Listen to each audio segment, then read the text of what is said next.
Teatro de revista, música, humor, brilho, vedetes e plumas. A nossa convidada de hoje é considerada a maior autoridade desse gênero teatral no Brasil. Mas ela é também uma profunda conhecedora da comédia dell'arte e da obra do italiano Dario Fo. Diretora teatral, pesquisadora, dramaturga, professora. É uma honra receber no Persona Neide Veneziano.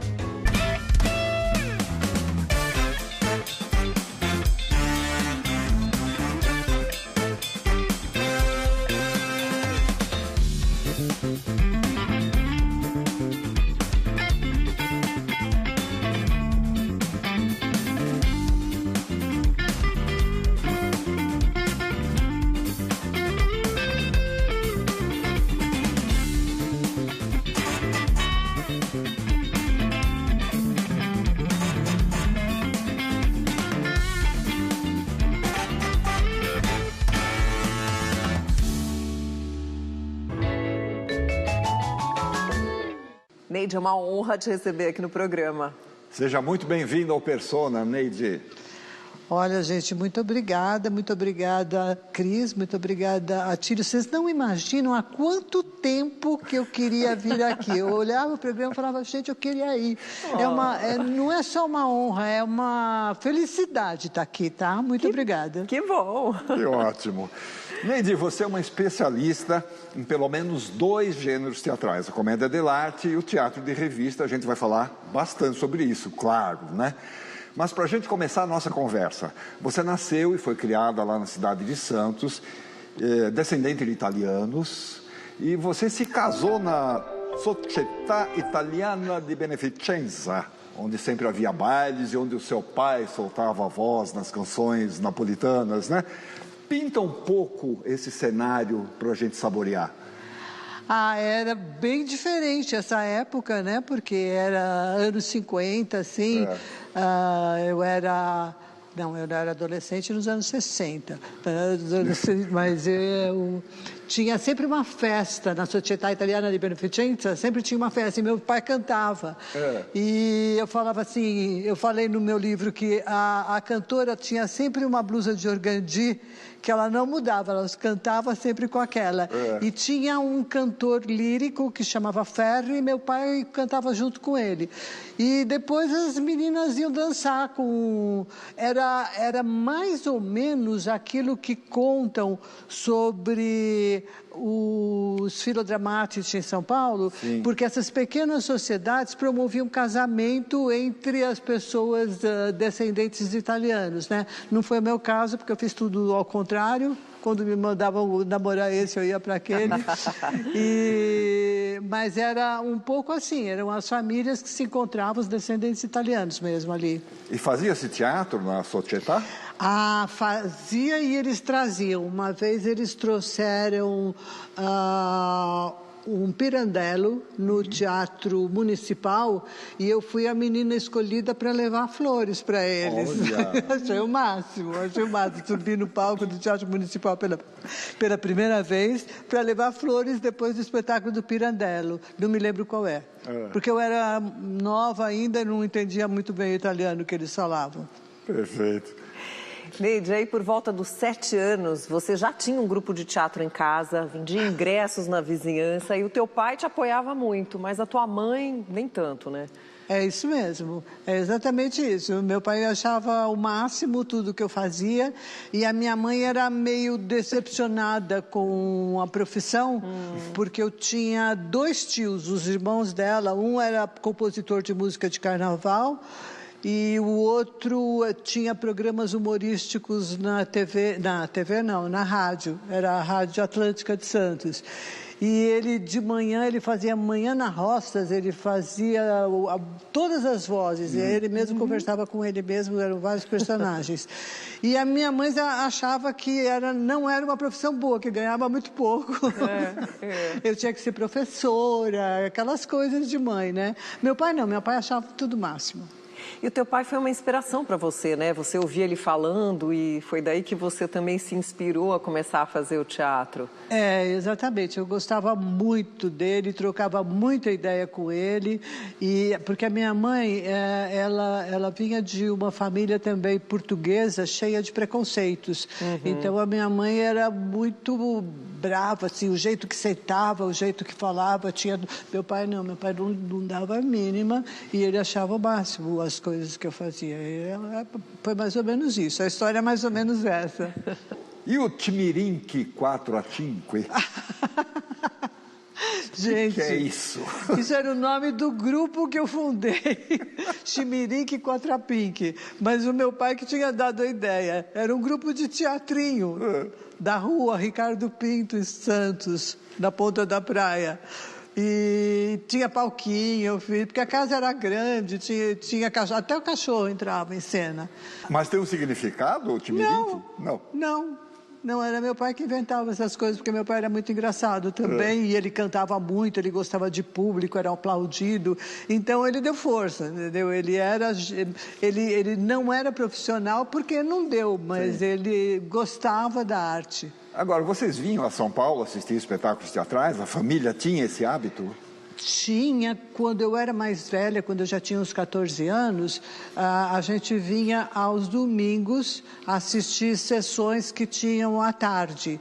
Então eu assisti Sérgio Cardoso e junto comigo no carro vinha Rubens Evald, que era muito amigo meu, porque os nossos pais eram amigos e nós éramos de Santos. Então ele vinha junto, porque a família dele não tinha esse hábito. E meu pai adorava teatro, então a gente vinha aos domingos. Inclusive teatro de revista ou não? Não, teatro de revista era proibido para menores. E aí dizem que na adolescência você já usava salto alto, batom, desenhava seus próprios vestidos. Isso era uma influência aí das atrizes que você via nos palcos, na TV? Porque era uma época de muita exibição das mulheres. Era uma época em que a mulher era o objeto.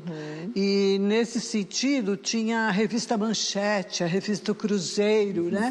E eu via aquelas fotos, eu usava um batom chamado Luz Marina, que era uma Miss Universo da América do Sul, né, naquela época. Então, era um batom vermelhão. Eu era metida mesmo. Era metida? Era. Papai gostava? O meu pai gostava, ele não estava nem aí. Minha mãe que achava que estava muito decotada para sair. Agora, você estava lá no Colégio Estela Maris, em Santos, quando fez a sua primeira direção teatral. Um texto do Cláudio de Souza. Como é que foi isso? Então, eu nem sabia que esse texto era importante para o teatro brasileiro. Que texto era? Flores de Sombra, do Cláudio de Souza. É o primeiro texto nacionalista que enfatiza o caipira, que começa a valorizar o homem do campo no Brasil. E eu achei esse texto nas coisas do meu tio, que fazia também radionovela. E aí eu achei esse texto e comecei a ler, falei, vou montar. Montei lá no Colégio das Freiras, né? Tinha palco, tinha iluminação, tinha tudo. Eu tenho fotos. Foi um sucesso, mas foi assim 2 dias, né? A gente ficou ensaiando. Gilda Vandenbrand fazia parte. Olha. Ela era da minha classe. Tudo começou ali. As freiras deixavam a gente fazer. Estimulavam. Só que elas, no fim, elas reclamaram que a gente ia no banheiro fumar. Mas era cigarro mesmo, porque na época era moda, né? Então a gente ia fumar escondido das freiras. Aí elas descobriram e quase que cortaram o teatrinho. Bom, e durante algum tempo você e umas colegas tiveram um grupo de declamação, né? E vocês se apresentavam em festas e eventos cívicos. Como é que era? Então, vamos prestar atenção como é que acontece. De repente, acho que são os astros que unem as pessoas, porque é muito engraçado o ambiente em que eu cresci nessa época, né? Eu estava no Colégio São José, aí tinha mudado, porque eu estava fazendo curso clássico, não estava mais no Estela Maris, e na minha classe estava a Jandira Martini, que virou a minha melhor amiga. A Eliana Rocha estava fazendo científico, mas também era da mesma faixa etária, também estava no Colégio São José. E aí, a gente tinha uma professora de português maravilhosa que dava poesias de jograis para a gente ler, falava da literatura portuguesa, né? E naquela época tinha aquele grupo, os jograis. E eu achava lindo. E eles se apresentavam, às vezes, no palco do Colégio São José, porque tinha um palco lindo lá. Não era igual o palco do Estalamares, onde tinha feito a primeira peça. Era os jograis de São Paulo, né? Era os jograis de São Paulo. Isso. Eu fiquei apaixonada para eles. Meu pai foi rei, não foi. Que eles faziam os sapos, né? E eles faziam um monte de sons com a voz, né? Meu pai foi à guerra. Não foi. Não foi. Meu foi rei. Não foi. Não foi. Aí comecei a perturbar as duas, falei, vamos fazer um grupo de declamação, fizemos e começamos a fazer sucesso. Depois a igreja chamou a gente para anunciar no microfone lá que vinha a Virgem de Fátima, digamos 3 vezes salve, chegou a Virgem de Fátima, salve, salve, salve, a população respondia. Então a gente começou a pegar um gosto por aquilo, sabe, que a gente dominava as plateias, a gente falava e as pessoas riam ou ouviam, então era muito bom. A Jandira tinha um vozeirão, eu era intermediária, mas eu já era a que dirigia as coisas, que achava as poesias, que resolvia o que a gente ia fazer. E o meu pai começou a escrever para o grupo. Então a gente se divertia, a gente fazia todas as vozes e todas as brincadeiras, porque ele era muito engraçado também. Então ele escrevia para nós. E aí depois, quando você estava na faculdade de filosofia, você participa da criação do grupo do Teatro Experimental TEF. Esse foi outro grande encontro. Porque logo de cara teve um show de calouros.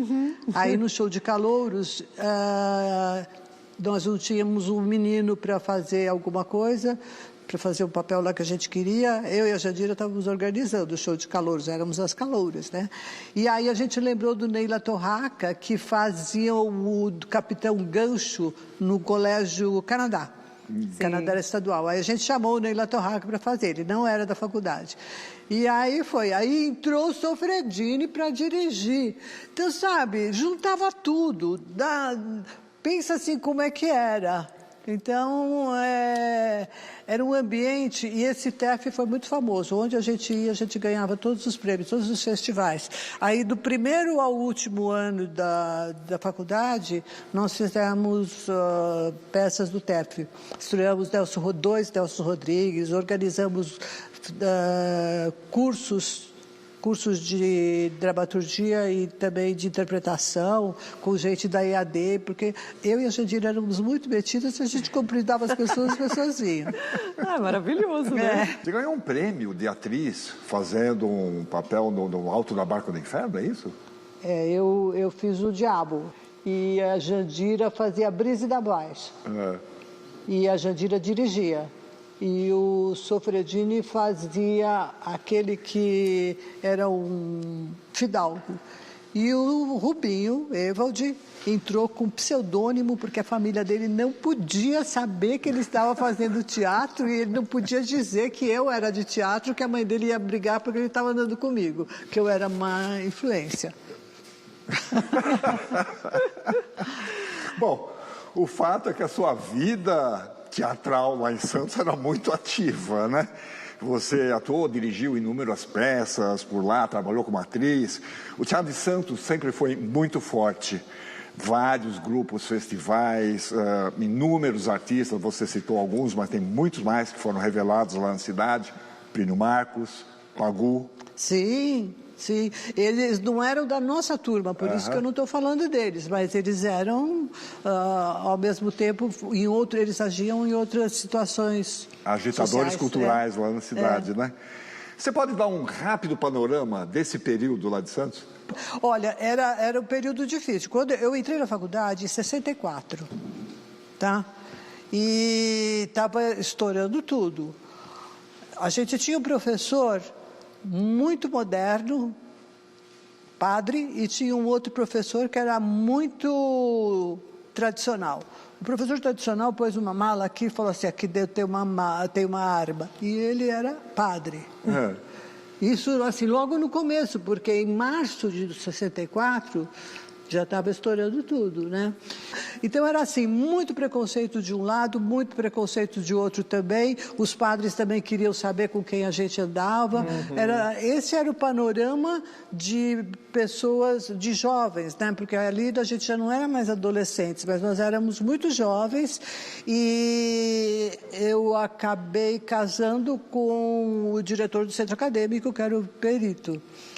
Então, tinha um movimento muito político dentro das universidades. E a gente marcava de ir nos cinemas, e em Santos, naquela época, passava filme à tarde e depois tinha debate do filme. Então, era assim, a gente se achava muito intelectual. E a gente ia nos bares, a gente nem olhava para os caras para dançar, porque a gente não queria, a gente ficava discutindo as coisas. Nós éramos muito metidas. Que ótimo. Bom, Neide, a gente tem uma mensagem para você. De quem será?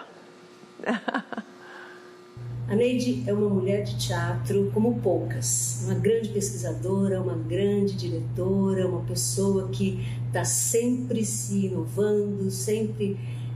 se revendo. É uma pessoa com a qual a gente aprende muito. Nós tivemos um grupo juntas durante 10 anos na cidade de Santos e eu aprendi muita coisa do teatro popular, especialmente na área da revista, né? Que a Neide é mestre em revista. E nos últimos tempos a gente fez um espetáculo juntas, também um resgate daqui de Santos. Ela dirigiu, escreveu, eu fiz como atriz e foi um espetáculo delicioso. Todas as coisas que a Neide faz são sempre muito bem feitas, é sempre muito impecável, é uma pessoa muito séria, né? E é muito gostoso trabalhar com ela. E também tem uma relação muito afetiva de anos, até antes de fazer teatro, conheço a Neide quando meus pais trabalharam com ela. Enfim, a Neide é uma pessoa do meu coração. Ai, que lindo! Ela realmente é uma das pessoas que representa o Teatro Santista. Ela está lá agora, ela é diretora da Escola de Arte Dramática, que é da Prefeitura. E ela mudou para lá num momento que tinha que cuidar da mãe e acabou gostando e não quer mais sair de Santos. Porque Santos é uma cidade muito convidativa também, é uma cidade muito boa de morar. Neide, a gente vai para um rápido intervalo agora e na volta a gente pode falar sobre teatro de revista? Sim. Mas antes a gente tem um recado para dar. Mais uma edição do Prêmio Shell de Teatro está chegando para reconhecer as potências da cena teatral brasileira e as suas histórias. O prêmio é um dos mais tradicionais símbolos da cultura do nosso país, que a cada ano se torna mais relevante no universo das artes cênicas. Esse é um reconhecimento para todos os profissionais, da produção à atuação, da música à direção, que transformam os palcos em espaços de diálogo, reflexão e pertencimento. Na sua 36ª edição, o Prêmio Shell de Teatro vai mais uma vez em busca de talentos que fazem da paixão pelo teatro um verdadeiro espetáculo. Tudo o que você precisa saber sobre a premiação está no site shell.com.br/PST. Acesse já e conheça essa iniciativa. Pronto, o Persona volta já para continuar a nossa conversa com a Neide Veneziano.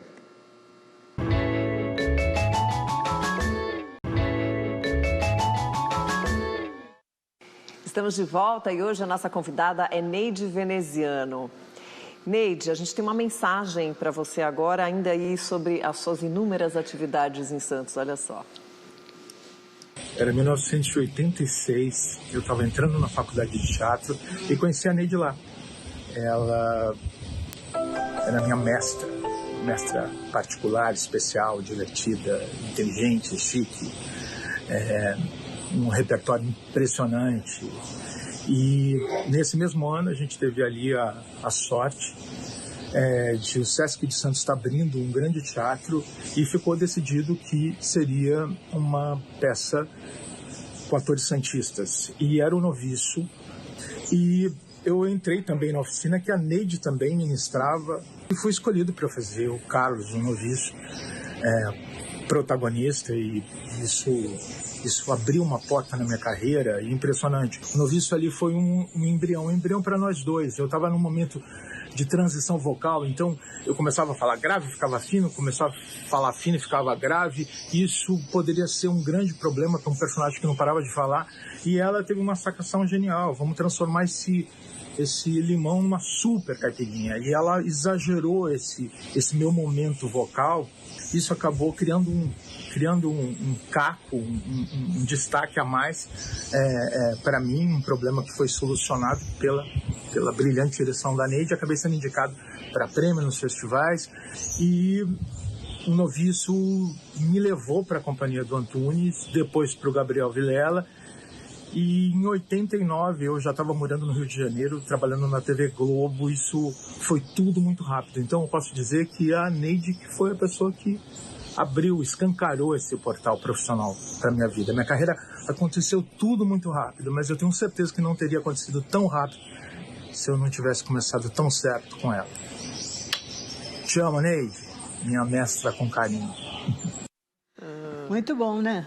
Mas o que o Charles falou agora, teve uma outra coisa.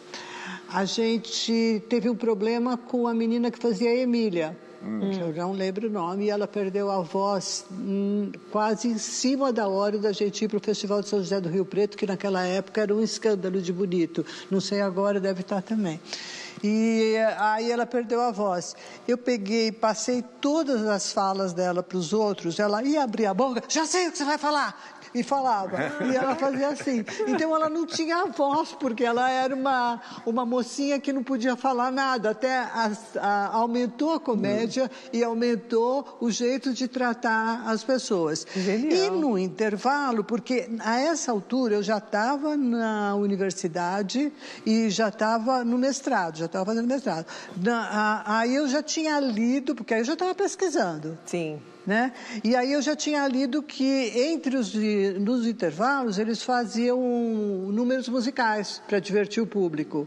E tinha o Dagoberto Feliz, que se vestiu de uma cantora lírica e que foi para o meio da plateia na hora do intervalo cantar modinhas imperiais. Mas era assim, ele fazia um sucesso absurdo. Então era assim, tinha o Charles, que falava com aquela voz desigual, a menina que tinha perdido a voz, e o Dagoberto, que cantava divinamente bem com voz de mulher. E você mencionou aí suas pesquisas, né? Você tem teses e pesquisas sobre a dramaturgia cômica brasileira, com foco em autores aí como Martins Pena e o Arthur Azevedo. Pode-se dizer que eles estão na origem da comédia brasileira, não é mesmo? Pode, sem dúvida nenhuma pode, porque são as pessoas que escrevem, porque antes a gente tem teatro feito na rua, porque o teatro nunca para, mesmo na Idade Média, quando disseram temos um vazio, tem um momento negro da Idade Média, não tem, porque sempre fica na mão de quem quer vender alguma coisa, quem quer contar uma história na esquina, mas nesse caso, no Brasil, antes de ter as companhias teatrais, tinha gente que declamava e que representava na rua. Tinha os títeres de casaca, então eram os caras que viviam de casaca preta e tinha os bonequinhos aqui que eles faziam, tudo na feira. Então, até chegar Martins Pena, até chegar Arthur Azevedo, era um teatro que não estava registrado ainda, que não tinha uma dramaturgia escrita, que isso é super importante para a história, né? Agora, sobre o teatro de revista, Neide, que é uma das suas especialidades, o assunto é muito vasto, mas você poderia dar um resumo para a gente do o que é o teatro de revista, um pouquinho da origem, como é que ele se abrasileirou aqui entre nós? O teatro de revista é um teatro feito em pedaços, digamos, como circo. Então, você não precisa assistir o primeiro quadro para entender o segundo, você não precisa ter assistido o primeiro e o segundo para entender o terceiro, você até pode chegar na metade, porque ele é uma junção de vários quadros. E aí, quando eu comecei a estudar, sinceramente, ninguém sabia nada, a revista estava sendo dada como morta, as pessoas torciam o nariz para o teatro de revista. A origem do teatro de revista é da França ou é de Portugal? É da França. E como é que ela foi chegando aqui? A história também é uma das histórias mais bonitas, porque na França, do século XVIII, tinha um teatrinho de feira, e na feira, não era um teatrinho, tinha vários blocos assim de barracas onde se fazia teatro, e entre a barraca de teatro e o outro teatro vendia batata, vendia feijão, vendia o que seja, uma feira que tinha lazer.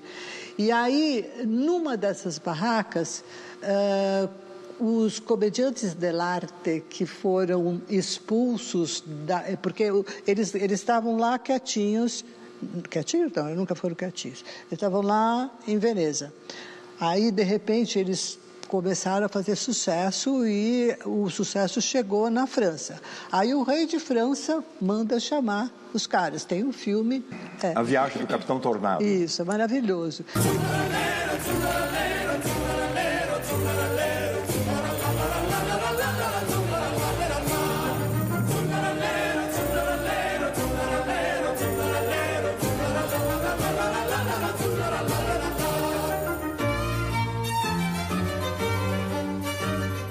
E aí eles vão para lá e vão para a corte. Mas quando eles chegam na corte, eles são muito independentes, eles fazem um humor crítico, né? E aí eles começaram a fazer crítica ao rei, crítica às diferenças sociais, às diferenças classes, e faziam imitação. E eles são expulsos. Quando eles são expulsos, eles caem nessa feira. E aí eles começaram a fazer teatro nessa feira. Ao fazer teatro nessa feira, eles começaram a ser perseguidos também. Incendiavam as barracas, mandavam eles ficar quietos e não falar. Então eles diziam, para não falar, tá bom, não pode falar em francês nem em italiano. Aí eles inventaram o gramelô. Sabe aquela língua que você não faz e você exprime pelo próprio corpo? E aí um dia tem um que escreve uma revista que chama La Ceinture de Venus, a Cintura de Vênus. E aí é muito interessante, porque ele resolve passar em revista, ele não sabia que ele estava fazendo revista, em revista o que a França tinha de melhor, o que Paris tinha de melhor, que era o teatro. E aí, então, vem um compère, que é o apresentador, e o compère é o Rei Momo. Olha como ela já era carnavalesca. E aí eles fizeram vários quadros e começou, então, o teatro de revista, porque a partir dali, eles perceberam que eles iam fazer eles deveriam fazer a revista de fim de ano, La Revue de Fin d'Année. E essa revista pegou e não parou nem na Revolução Francesa. Todo ano tinha uma revista de final de ano. Os acontecimentos do ano, mas musicados e com comédia, né? Agora, como é que isso chega em Portugal? Então, aí nesse momento ela já está se expandindo. Como é que ela chega, não sei, mas é assim... Pessoas que iam e vinham, porque era relativamente perto, e porque eles viajavam, né? Portugal adotou a revista, né? Sim, adotou e também foram perseguidos pela lei Lopouvage também, porque eles falavam muito de política. E porque era um teatro de manifestação política também, né? Um teatro principalmente de crítica às injustiças sociais. Tinha muito isso, mas era sempre com bom humor, sempre na piada. Agora, você tomou contato mais profundo com o teatro de revista através de um parente, né? Que era o conteúdo em pessoa, né? Então, eu tinha o meu sogro, que também já morreu faz tempo, ele tinha sido ator de teatro de revista. Ele fugiu com a companhia da Lison Gaster. E aí ele me deu um monte de textos, me contou como é que era. Foi aí que eu arrumei o livro sobre São Paulo, porque o meu primeiro, que é o Teatro de Revista, Dramaturgia e Convenções, é a tese de mestrado. Tese não, é a dissertação de mestrado. E o meu segundo, que é de Pernas para o Ar, é o Teatro de Revista em São Paulo. que foi assim, meu sogro que começou a contar coisas e eu transformava em texto, ia pesquisar e acabava dando certo. Então eu descobri que houve uma vedete chamada Lison Gaster, que nasceu em Piracicaba, que era maravilhosa, ela era uma vedete bandeirante, porque eles viajavam de trem, ele viajava com ela. Uma das grandes atrações do teatro de revista é justamente a vedete, né? Talvez a mais popular das figuras do teatro de revista. E nós preparamos um quadro sobre essas beldades que encantavam as plateias, né? Olha só. Pode-se dizer que o teatro de revista surgiu na França no século XVIII como sátira musical dos acontecimentos do ano. No Brasil, o gênero ganhou força no início do século XX, com influências portuguesa e francesa, e misturava humor, crítica social, música e dança, tornando-se um dos formatos teatrais mais populares do país. Nesse contexto, surgiram as vedetes, estrelas femininas que dominavam o palco com charme e talento. As vedetes marcaram toda uma época. Luz del Fuego, Elvira Pagan, Virginia Lane, Mara Rubia, Carmen Verônica, Iris Bruzi e toda uma constelação de belas mulheres eram ícones de liberdade e de sensualidade. Com o tempo, migraram para o cinema, tornando-se musas das chanchadas e comédias populares, e na televisão adaptaram seu estilo para programas de auditório e humorísticos. O teatro de revista também foi espaço para a crítica política, embalada por marchinhas e esquetes satíricos. Seus figurinos exuberantes eram o centro das atenções e a sua influência permanece ainda hoje nos musicais e espetáculos contemporâneos. Ah, que lindo, que montagem bonita, isso é bonita. Mas a vedete é uma criação brasileira ou ela já veio na revista portuguesa? Não, a vedete é francesa. Aliás, o nome vedetta vem da Itália. E era uma espécie de pessoa que ficava no alto, um vigia. Depois, como ficou no alto o nome da atriz, ela virou a denominação vedete, vedetta, passa para a atriz que é a estrela do espetáculo, né? E ela começa na França, porque a França tem muita sensualidade também. E também a gente teve um momento aqui no Brasil, isso bem antes, que veio uma atriz francesa chamada Aimée. Ela era maravilhosa. E Machado de Assis ficou apaixonado por ela. Ela chamava o Diabinho Negro, o Diabinho Loiro, perdão. Esse Diabinho Loiro, quando foi embora, levou um monte de riquezas do Brasil, porque ela ganhava muitos presentes. E as mulheres, as esposas, foram soltar rojão no porto porque ela tinha ido embora, porque os maridos só queriam saber delas e ela era... Então, assim, era uma profissão que confundia as coisas também. E era um momento diferente do que a gente vive hoje. Era muito mais preconceituoso e muito machista. Os espetáculos de teatro e revista, eles têm uma estrutura mais ou menos fixa, né? Quadros, números cômicos, música, os números de plateia e tal. Como é que eles eram estruturados assim, de um modo geral, vai? Olha, eles eram...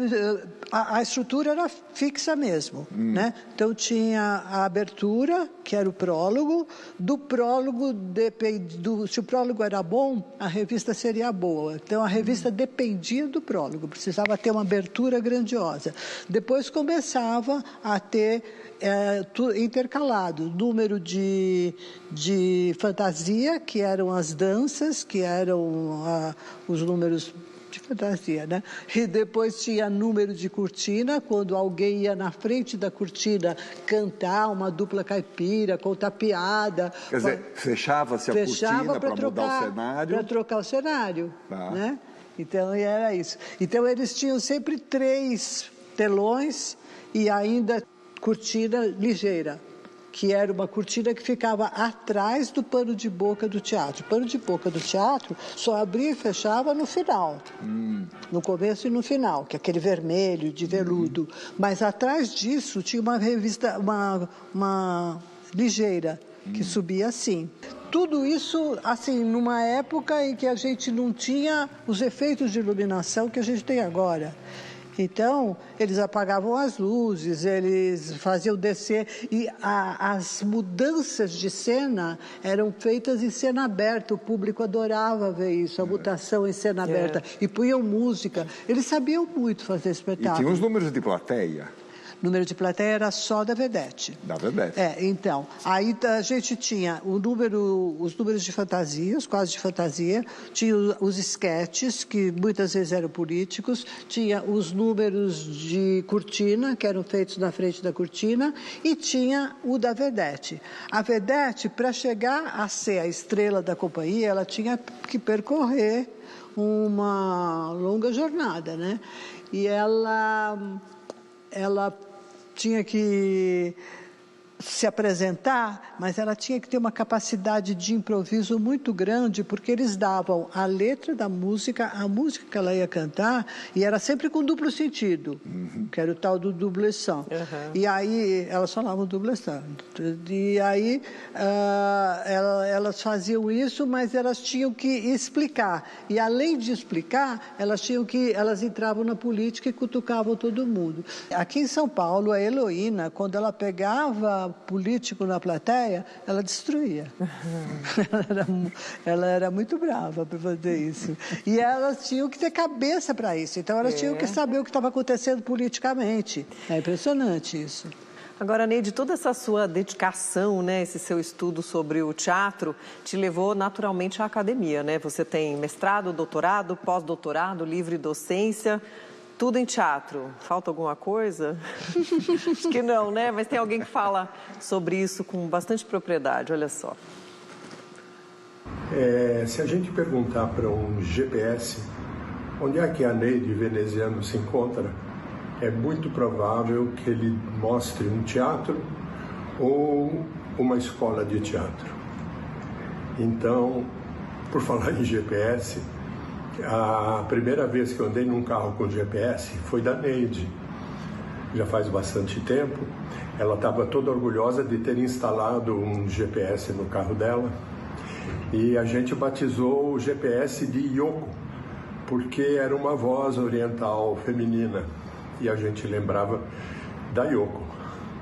A verdade é que o GPS não funcionou e a gente rodou o bairro procurando a casa da Maria Lúcia Candeias, que estava fazendo aniversário. Maria Lúcia Candeias indicou o nome da Neide para integrar o quadro de professores do Departamento de Cênicas do Instituto de Artes da Unicamp, que eu tinha fundado. Veio um trio via USP, que foi a Neide, a Maria Lúcia e o Márcio Aurélio. Foi um trio que ajudou muito as cênicas da Unicamp e é preciso que eu diga que a Neide eu já conhecia desde 1966, eu tinha 25 anos, ela devia ter 22 anos naquela época. E nós estávamos montando a falecida do Nelson Rodrigues em Santos. Já naquela época, o grupo era da Faculdade de Filosofia, chamado TEF, e a Neide mantinha então um vínculo que eu acho que ela nunca perdeu ao longo da vida com a academia. É uma querida, é uma grande professora, é uma amante da juventude, é uma mulher muito alegre que mora no meu coração. Bom, né? Respira. Ele que te levou para a Unicamp, então? É, porque ele foi o criador do Departamento de Artes Cênicas da Unicamp. E aí ele formou um grupo de professores completamente diferente do grupo de professores da USP, por exemplo, porque era um grupo de artistas, né? Era o pessoal do Victor, depois veio o Márcio Aurélio, eu, tudo, mas era um grupo de artistas, não era um grupo de...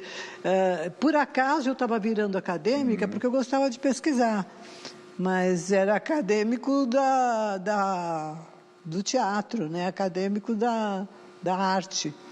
Neide, a gente vai para mais um intervalo, mas no próximo bloco a gente fala de outro assunto que você domina, que é a comédia dell'arte. E também falar de Dario Fo, pode ser? Sim. Voltamos já com Neide Veneziano. Tá. Estamos de volta para continuar a nossa conversa com a Neide Veneziano. Agora vamos começar a falar sobre o Dario Fo? Sim. Mas antes disso, a gente vai te mostrar um quadro que a gente produziu sobre esse genial gente, que legal, dramaturgo. Assim. Dario Fo, um dos dramaturgos mais provocadores e inventivos do teatro europeu do século XX, nasceu na Itália em 1926, onde construiu uma obra marcada pela sátira política, crítica social e humor ácido. Inspirado na comédia dell'arte, criou personagens populares e irreverentes que desafiavam o poder e a hipocrisia. Seus textos misturam farsa e denúncia com forte engajamento político. Entre suas obras mais marcantes estão Morte Acidental de um Anarquista, Mistério Bufo e Arlequim. Dario também atuava como diretor, ator e cenógrafo, atividades que lhe davam domínio completo da cena. Em 1997, recebeu o Prêmio Nobel de Literatura, reconhecido por dar voz aos oprimidos com humor e inteligência. Ele acreditava que o teatro devia ser acessível, combativo e transformador. E seus espetáculos eram apresentados em praças, fábricas e espaços alternativos. A obra de Fo influenciou gerações de artistas em todo o mundo, como a nossa convidada de hoje, Neide Veneziano.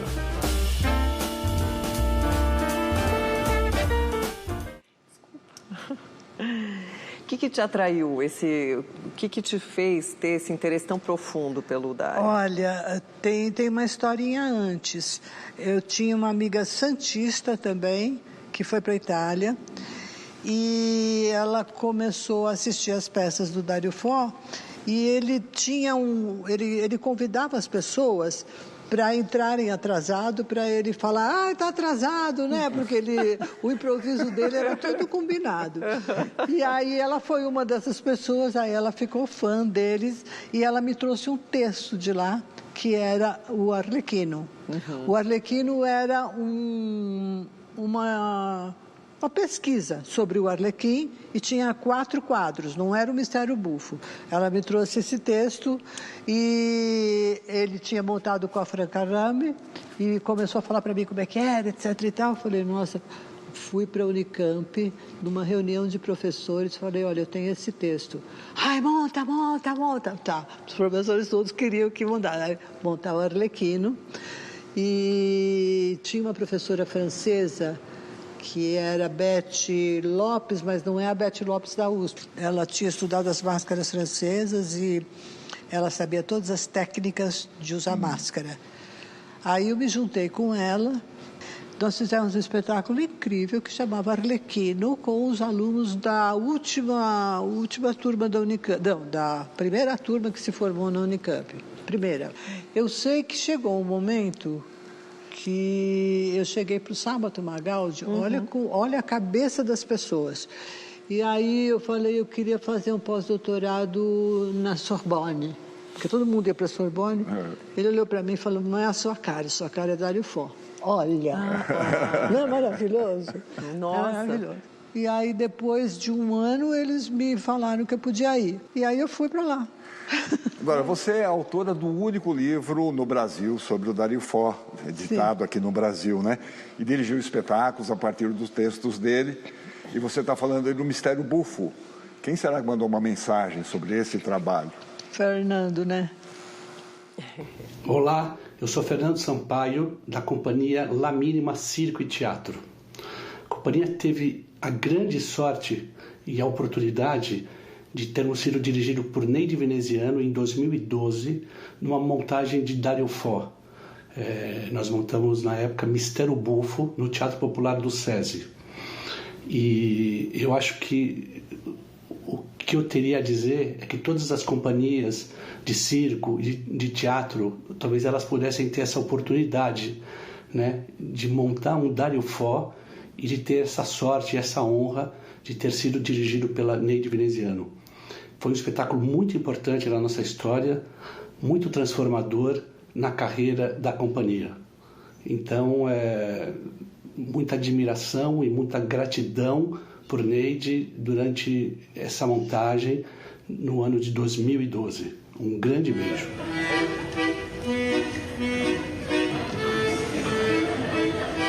Eu sinto um calor tão grande quando escuto suas palavras. Sério? Meu louquinho, boba. Gente, eu não tenho essas imagens. Não? Não, depois você vai me dizer onde você conseguiu. A gente vende para você.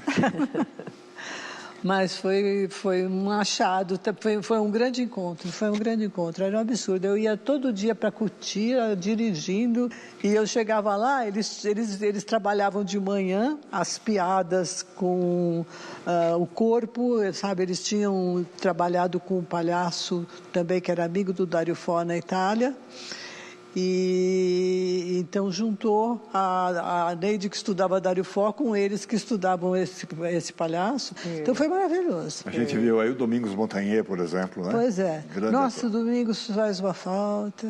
E grande Fernando Sampaio, Fernando Paz, né? Um grupo...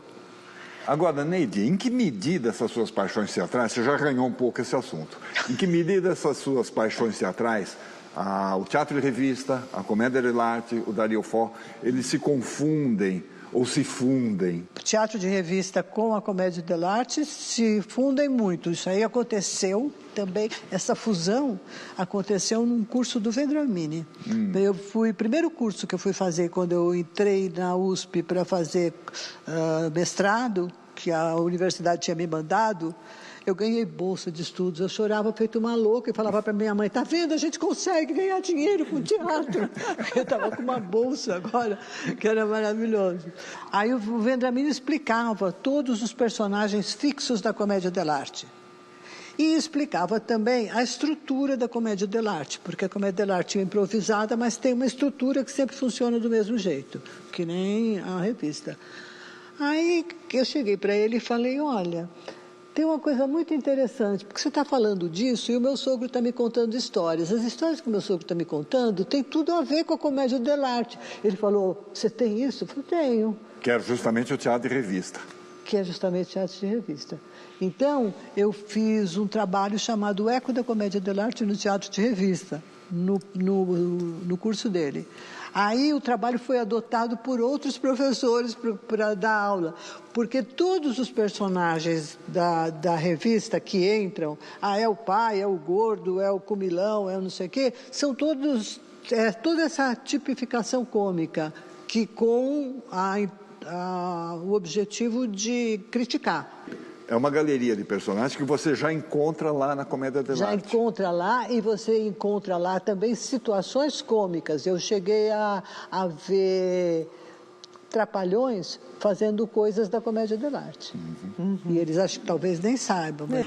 Neide, num dado momento você começou a pesquisar o universo das drag queens, né? Que você considera as herdeiras das vedetes aí do teatro de revista e o que resultou, por exemplo, na montagem da revista Babadeira, que é um dos seus trabalhos mais recentes. O que te levou a essa conclusão? Eu já estava com isso na cabeça, que eu tinha que dar um jeito de pegar a revista e a revista não podia ser machista. Então, como é que vai fazer uma revista não machista? Porque as mulheres eram objetos, era só o comediante era o grande ator. Elas entravam para fazer a beleza, para fazer a graça, mas os caras também ficavam dizendo bobagem para elas recebiam convites estranhos, enfim. Elas eram mulheres objeto e elas sabiam que elas se achavam lindas e elas eram lindas. Mas aí eu falei que tinha que ser de um outro jeito para contar. Aí Claudinho Erschmann me falou, você não quer fazer um espetáculo com drag queens? E aí acabou ganhando fomento e a gente fez e fizemos um documentário. Está lá o documentário mostrando tudo o que foi feito para entender a drag, porque eu também não sabia. 5, 6, 7 e 8. a mão e vai pra frente. Mas vamos. Vamos conversar lá fora. Esse baiano. Meu grande tempo era o palco do recreio. Assim, eu adoro estar nesse lugar aqui.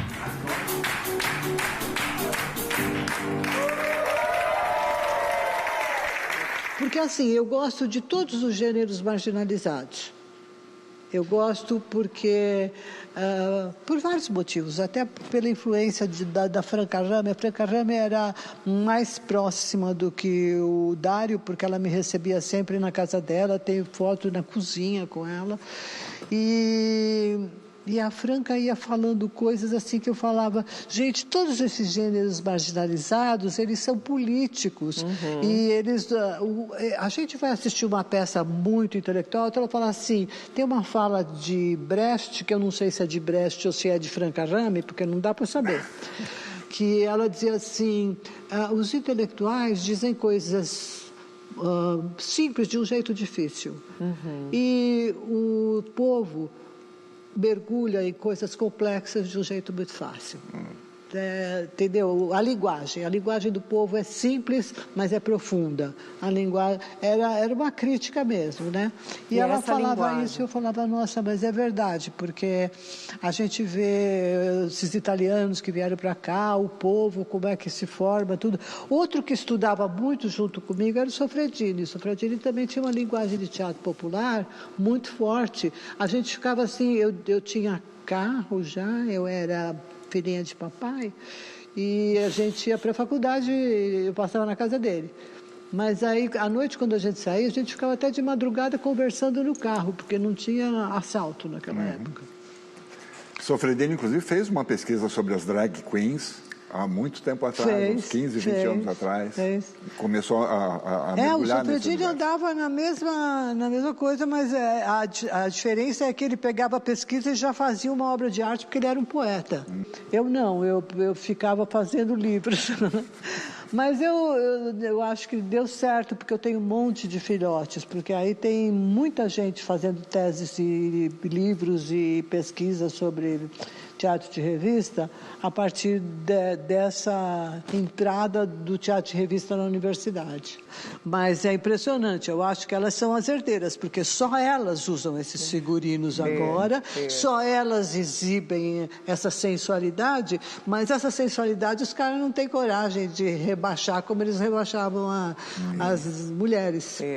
A gente tem a mensagem de uma dessas drags, né? Olha só.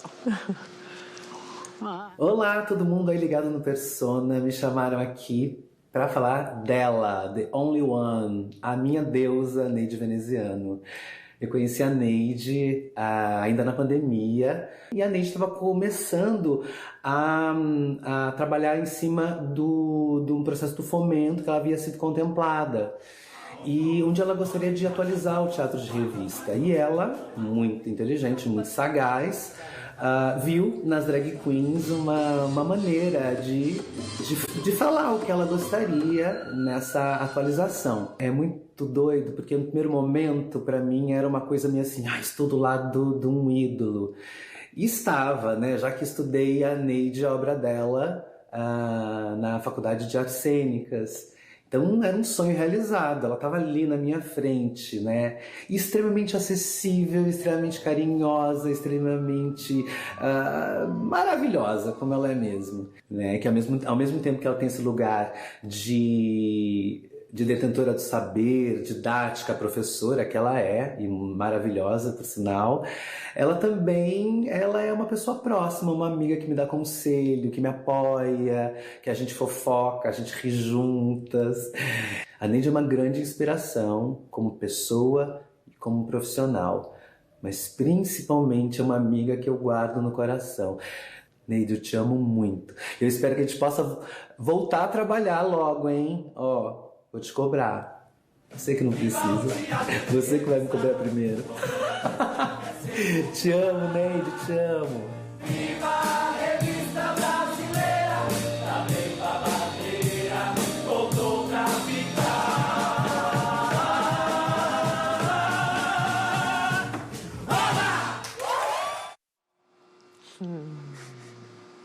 Esse deu certo também. Era bonito, né? Então é isso. Alexa, você conheceu a Alexa nesse trabalho? Nesse trabalho.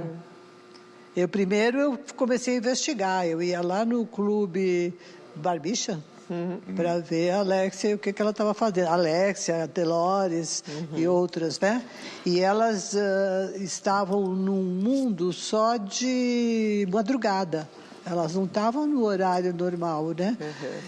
Então, o que aconteceu com a revista Babadeira foi que a gente trouxe também a drag para os horários de teatro. Ela estava fazendo teatro. Sim. Quando eu peguei o Fomento, a gente preparou todo mundo para cantar, porque muitas delas só faziam dublagem, né? Então, era um outro jeito. Elas eram pessoas da noite que se apresentavam muito bem e elas sabiam se montar, eu não sei nada disso, mas ao mesmo tempo elas também aprenderam. Então assim, eu aprendi com elas aprenderam comigo, foi assim.